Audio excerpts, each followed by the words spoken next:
Dang, so I caught this guy last night. I didn't even realize I was catching a guy per se. I was walking around the perimeter of a bank and it was like 4:40 in the morning. I guess maybe he got up early to do this. I don't know. But he had his truck and his trailer behind it right next to the street side of the bank, but it was the side street and he had connected a garden hose to the bank and he was filling up his 300-gallon water box. And at first I was like, what is this, a contractor who's about to clean something at the property? So I was up looking at it. It's like, wait, hold on. This is totally out of the ordinary. I'm gonna take a picture of the license plate and then talk with the guy and say that we need clearance or something. Because night patrol, we drive around, we look at these different banks, and there's things going on. Usually it's graffiti or like broken lights or like people parked funny or people sleeping on the property. That stuff's sad because they think they found a safer place to sleep. And it's cold. It's freaking cold everywhere, but we have to have them move because the bank has a lot of money. And so that's what they asked us to do because they want to get rid of the liability.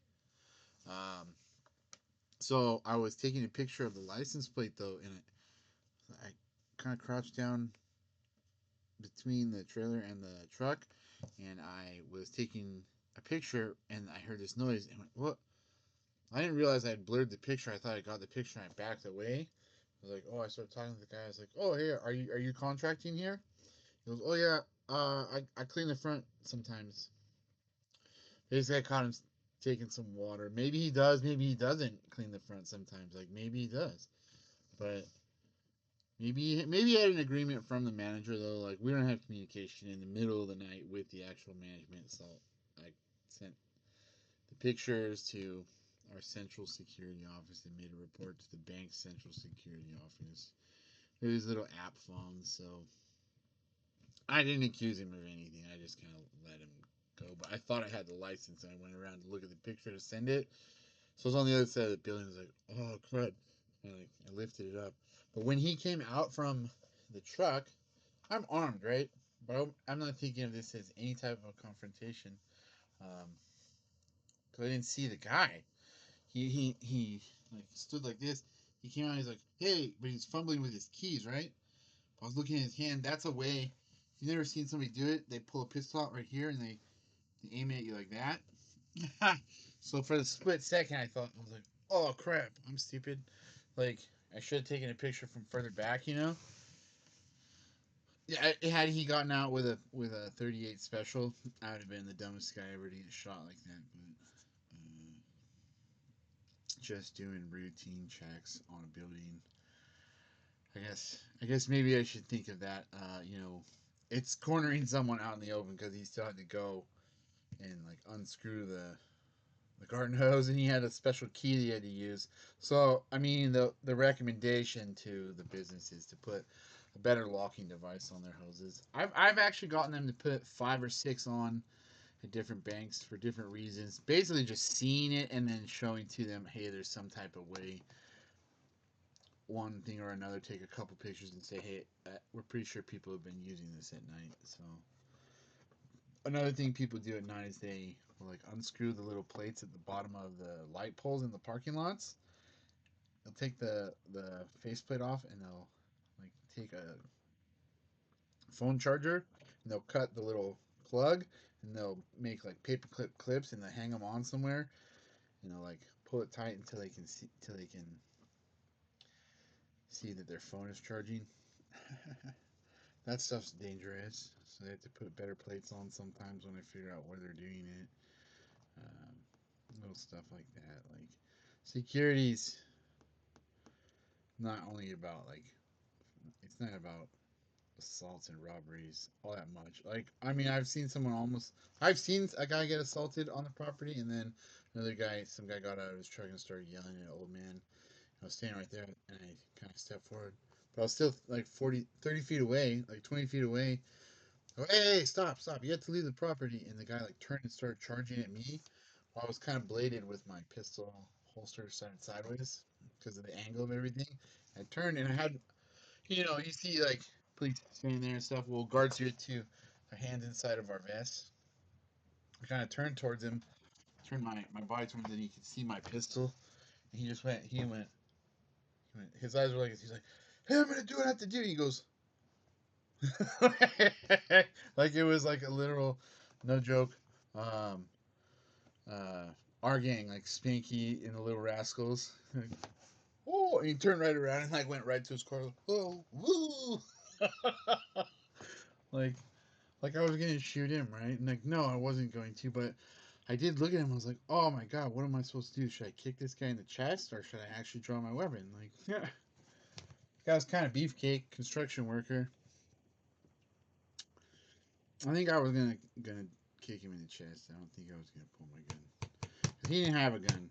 But then he started reaching behind him like this. I was like, I don't know if that's just like a bravado thing. He's like, hey man, like tuck you in your shirt, but that's like it's kind of stupid to do, especially if you see that it's an armed guard. People do all these weird little bluff type things that they use plausible deniability to say, oh no, I was doing this other thing. It really obviously wasn't that other thing, and nothing's obvious at all. It's completely ambiguous. So every night's fun little different adventure. Some of the places like there's big parking lots around the banks. Like there's one down in San Diego or like in East County, and there's all these guys, and you can see them like kind of doing their drugs and stuff. And I post up and I eat my sandwich, kind of like, but they're like 100 feet away. There's this whole perimeter. They like really don't come to the bank because we have a patrol. The guys doing the drugs persistently, they're smarter about how the rules work. They don't want to be bothered. They want to have their regular night of drug use and alcohol and stuff on their in their like little homeless tents. Um, Other people are just like they're irate about. They're like, I have a bank card. I can stay here. I'm waiting for the front door to open. They're not. You're trying to argue with me, a security guard. And as soon as I leave, you're gonna come right back too. So why don't you just hurry up and leave so I can leave? We have to get their actual ID. We have to have the police show up and get their ID if it's the same person persistently. They follow a pattern because it takes like an hour to 2 hours to wait for the police. Like whatever time it is, I have to take my lunch break like right then.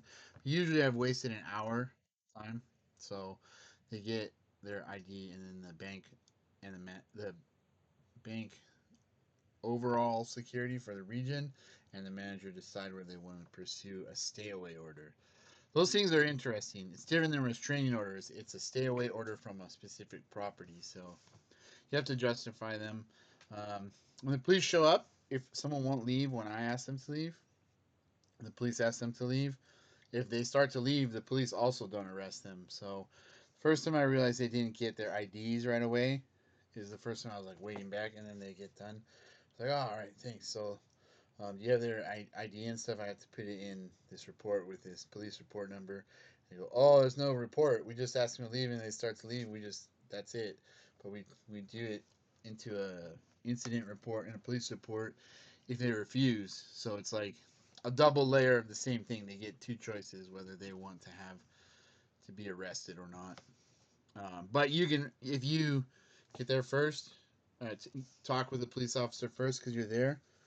You say, hey, can I get their ID? And can we have an incident number? The bank wants to pursue a stay away order. They'll do it, like always, unless they have some crazy other call, you know? I've been in the middle of a removal and a person being compliant. You get to know some of the people, like over a year and a half, almost, not a half, what, 14 months. Um, I've seen the same person during the day shift. Like I'd be there, and then she'd be there waking up, and like I'd take different strategies. I'd be like, one day I'd be like, I'll go through and wait till see. Hopefully that car will wake her up, so I don't have to, because she cuss if it's me, or like be like, paradise behind the bank. Like, she was already leaving, and then the police showed up because they saw my blinking lights. We had our little orange blinking lights. It's really funny talking with police about stuff. Oh, and then sometimes the same police who used to come to the country club where I'd work would show up at the bank on the opposite side of the city, and it's just funny seeing them in a different context. we had a guy who was like kind of losing his mind over the country club who would always call about the boogeyman. So they're like about the same type of situation, like about as absurd of arguments and stuff. But private property versus, well, someone else's private property versus trespassing. Security has a lot of little funny things that happen when you're just doing a thorough routine patrol is what it is that we do. We don't always have to have some massive outcome. Always, we have to write reports and get identities of people. But it's for the indemnity of the bank. The indemnity corporation requires the insurance corporation requires the bank to have a certain degree of thoroughness of a private patrol. So, I mean, the company I work for demonstrates that year in and year out across the whole country that we have level of proficiency of operation, and management is where it's called neoliberal licensure via neoliberal governance via licensure. So security is not a government job, but we're all licensed, and so um, management is where the control occurs because they have a requirement to look at our stuff and see if it's ridiculous or not. Like they don't have to push us to never even possibly like do something usually wrong, like lacking in thoroughness. Not wrong, like not being aggressive enough. It's not that. You see all this stuff about security guards going over the top and like hitting someone with a brick or something, like kicking someone in the face. That stuff's not really the norm. The norm is like, oh, you were too much of a slacker, or you like were too you were a little too passive. You like stay like I err that way sometimes. I'll stay a little further back, and they're like, no, you need to like keep the car in there and like leave the lights on. You can step back. Like I use the car to block people. Like I've had to run around the car with people chasing me before, but you just know they're crazy and unarmed. Like it's nothing other than let them get their hands on you. It's not like, oh yeah, pull your gun out and shoot some crazy homeless person. It's we have it there because it usually. I mean, we have it there in case of a lethal assault or great bodily harm assault. They can occur, but it also is something when people see it, they're like, okay, this is the line. I'm not gonna. A lot of people just go. But then people do argue with me a lot. Some people are a lot smarter than you think people on the streets should be. They'll argue with me about like how they don't have drug problems. I don't. It's our rule, and it's a good rule actually. It actually functions. I don't know how I'd have another reason why to implement this rule per se, or why I'd have these conversations. But we're not supposed to say to someone what we believe the reason for the way they're behaving is. Like, like you're crazy or you're on drugs. Like, no, none of that. Or like you're a broke bum who needs to get a job. Like nothing. We just only have to deal with behavior and then assert that hey, this is private property and this isn't the way the owners of the property and the bank want people behaving on the property, and it's our job just to tell you politely and to wait and ask you to comply. So it usually de-escalates. People are just kind of like mad dog about things, but I don't know. Some people are just a lot smarter. They kind of scare me more though. The smarter the people are, like, okay, you're smart, but why is this happening again? Like, can you just like pick a different property? You're that smart. You can pick a different property where there isn't a private patrol that shows up. But maybe we show up less than other private patrols. I don't know. I think there's groupings of businesses that have regional private patrols, and so you have like a business area in a city where the same guard will show up like in a car. They'll skip around buildings. Like when we were in the gated community, I'd crisscross around cul-de-sacs rather than just go in a circle. So I'd do everything at a different time. Maybe those are visited more often, but we have different laws that pertain to the bank industry. Um, Things to be aware of and a different level of caution because the bank does have so much money. They really don't want to get sued. That's the whole thing. So we do things thoroughly and write these reports. And it's once in a while you randomly run into someone who you're like right in the middle of their trailer and their truck, and they pop out and like, whoa, holy crap! Like we both look at each other like, oh. He sees my gun and the badge. Like I think at first they see a badge like, oh crap. But at first they're like, yeah, like, hey, what are you doing? Yeah. I caught some guys probably stealing water last night and let him slip away, kind of inadvertently. I didn't really want to confront him any further than that, though. Like, ask for an ID. There's just things where you're just like, he was on the public street, the hose was over, it becomes a police issue right away. Uh, and people just feel cornered in the open. Like I could have stood right by the hose, right there with my video on, be like, oh, this you're gonna disconnect this hose, like aiming it up at him. But that's not my actual first thought. That's my second valid shell of thoughts. Like, oh, I should have done this. Like, no, you shouldn't have. That's how you escalate things. But right, that's all the video entertainment y'all get for today.